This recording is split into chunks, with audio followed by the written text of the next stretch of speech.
बिस्मिल्लाहिर्रहमानिर्रहीम। शुरू अल्लाह के नाम से जो नहायत मेहरबान और रहम करने वाला है।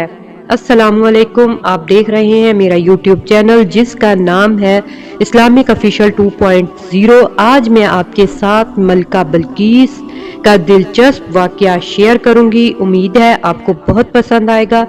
आज से हजारों साल पहले जजीरा अरब यमन के गिरदोनवा में एक शहर आबाद था जिसे सबा कहते थे और वहाँ के लोगों को कौमे सबा कहा जाता था। वहाँ के लोग नहायत ही रहमतों और नेमतों में थे। वहाँ की लहलहाती फसलें और फलों से लदे दरख्त मौजूद थे, मगर वहाँ की कौम शिर्क में मुब्तला थी और सूरज की पूजा करती थी।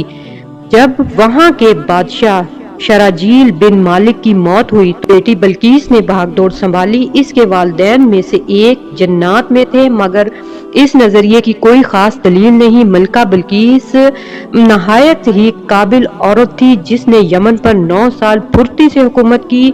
दुनिया के बेशतर इलाकों में जो तिजारत होती थी वो सब इसके भाइयों ने की थी, सब इसके भाइयों के हाथ में थी। यही वजह है कि ये कौम नहायत ही दौलतमंद थी, मगर ये वो जमाना था कि जब मशरिक से मगरिब में एक अजीम मोहत बादशाह की हुकूमत थी और जाहो जलाल का डंका बजता था, जिसे तारीख में सुलेमान इब्ने दाऊद के नाम से जाना जाता है। हजरत सुलेमान अलैहिस्सलाम की हुकूमत दुनिया के बेशतर ममालिक में थी, जिसका दारुल खिलाफा यरूशलेम शहर था। आपको हवा, जन्नात, चरिंद परिंद और जानवरों पर हुक्मरानी अता फरमाई गई। एक दिन का वाकया है कि हजरत सुलेमान अलैहिस्सलाम ने दरबार लगाया और सब चरिंद परिंद, इंसान, हैवान, जन्नात वगैरह सब हाजिर हुए, मगर उनका चहीता परिंदा हुदहुद गायब था। आपने पूछा हुदहुद कहाँ है? जब वो नजर न आया तो आप हजरत सुलेमान अलैहिस्सलाम ने फरमाया, अगर वो अपनी गैर हाजिरी की कोई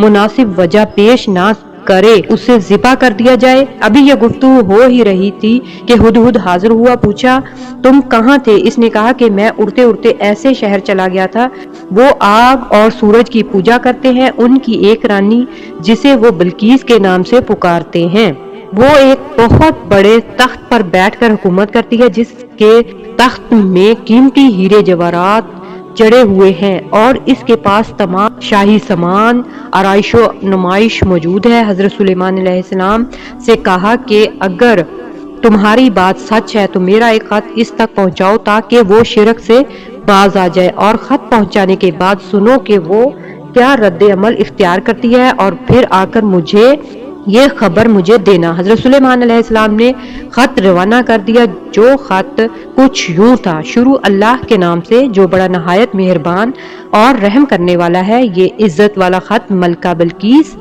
के लिए है, जो हदायत की पैरवी करे इसके लिए सलामती है।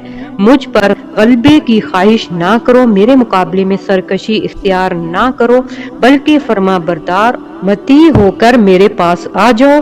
ये खत दरअसल मलका बिल्किस और इसकी कौम की तरफ दीने इस्लाम की दावत थी। हुदहुद ने ये खत ले जाकर मलका बिल्किस की गोद में गिरा दिया।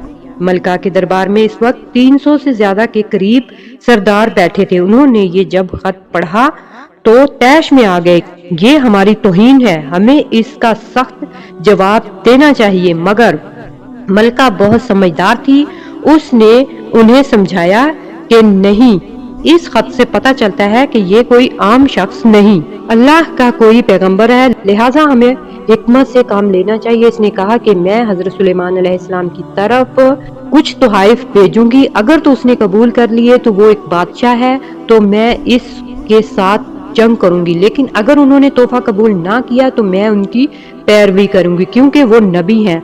हुदहुद ये बात सुन रहा था, इसने ये बात जाकर हजरत सुलेमान को बता दी। हजरत सुलेमान अलैहिस्सलाम ने जब ये वाकया सुना तो जन्नात को हुक्म दिया कि इस शहर के तमाम रास्तों पर सोने चांदी की ईंटों के फर्श बिछा दिए जाएं। रास्ते के दोनों जानिब अजीबुल खिलकत जानवर खड़े कर दिए जाएं। वज़रा और अमाले सल्तनत के तमाम कुर्सियों को सोने का कर दिया जाए। दरबार को हीरे जवाहरात से मुज़य्यन किया जाए। ادھر ملکہ بلقیس نے حضرت سلیمان کے لیے تحائف روانہ کر دیے، جن میں سونے کی اینٹیں، جواہرات اور غلام کنیزیں اور ملکہ کا ایک خط بھی تھا۔ جب یہ قاصد خط لے کر حضرت سلیمان علیہ السلام کے دربار میں داخل ہوئے تو انہوں نے سب دیکھا تو شرمندہ ہوئے۔ حضرت سلیمان علیہ السلام نے ملکہ کے قاصدوں سے کہا، تم اپنے مال سے میری مدد کرنا چاہتے ہو، مگر اللہ نے تو مجھے پہلے ہی بہت کچھ دے رکھا ہے جو تمہیں دیا ہے، لہٰذا تمہارا تحفہ تمہیں مبارک ہو۔ اب تم اپنے تحائف کے ساتھ واپس جاؤ، اپنی ملکہ سے کہنا کہ ہمارا انتظام کرے، ہم ایک زبردست لشکر لے کر آئیں گے۔ جب یہ خبر ملکہ بلقیس کو پہنچی تو وہ سمجھ گئی کہ واقعی یہ اللہ کے نبی ہیں، لہٰذا اس نے جنگ کی تیاری کی بجائے حضرت سلیمان علیہ السلام کے دربار میں حاضر ہو کر اپنی اطاعت کا یقین دلانے کا فیصلہ کیا۔ حضرت سلیمان تک جب یہ خط پہنچا تو آپ نے اپنے درباریوں سے کہا کہ تم میں سے کون ہے جو ان کے متی ہونے سے پہلے ملکہ کا تخت میرے پاس اٹھا لائے؟ دیو ہیکل جن نے کہا کہ آپ کے دربار کو برخاست کرنے سے پہلے اسے لا سکتا ہوں، میں اس کام کی پوری قوت رکھتا ہوں اور امانت دار بھی ہوں۔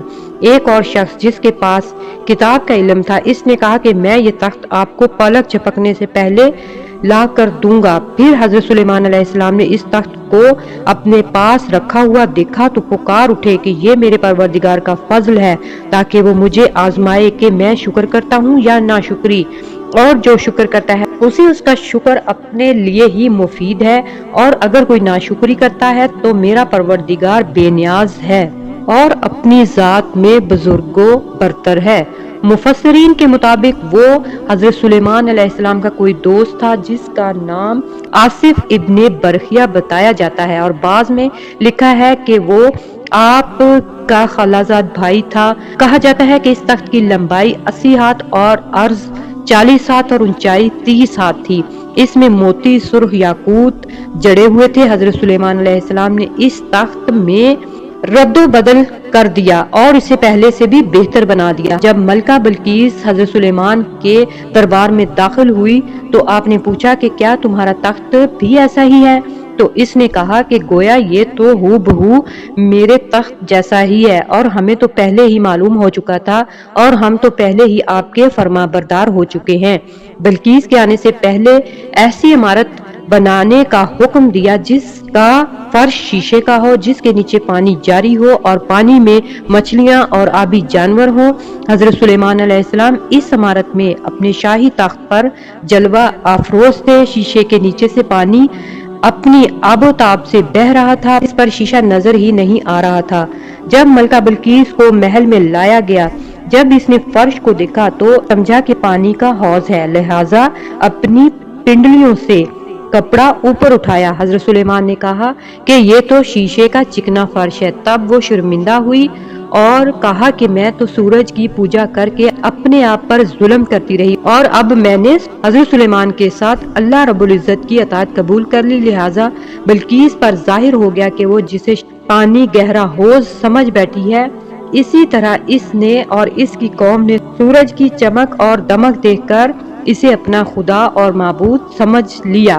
اس سے ایسی غلطی پر نہایت شرمندگی ہوئی۔ بعض مورخین نے لکھا ہے کہ بلقیس اس کے بعد مسلمان ہو گئی اور حضرت سلیمان کے نکاح میں آ گئی۔ بعض میں لکھا ہے کہ آپ نے بلقیس کو یمن واپس بھیج دیا اور ان کے لیے وہاں 3 محل تعمیر کروائے۔ مجھے امید ہے کہ آپ کو میرا یہ دلچسپ واقعہ بہت پسند آیا ہوگا۔ اسی کے ساتھ ہی مجھے اجازت دیں، کل ایک نئی ویڈیو کے ساتھ پھر ملاقات ہوگی۔ بہت ساری دعاؤں میں یاد رکھیں۔ خدا حافظ۔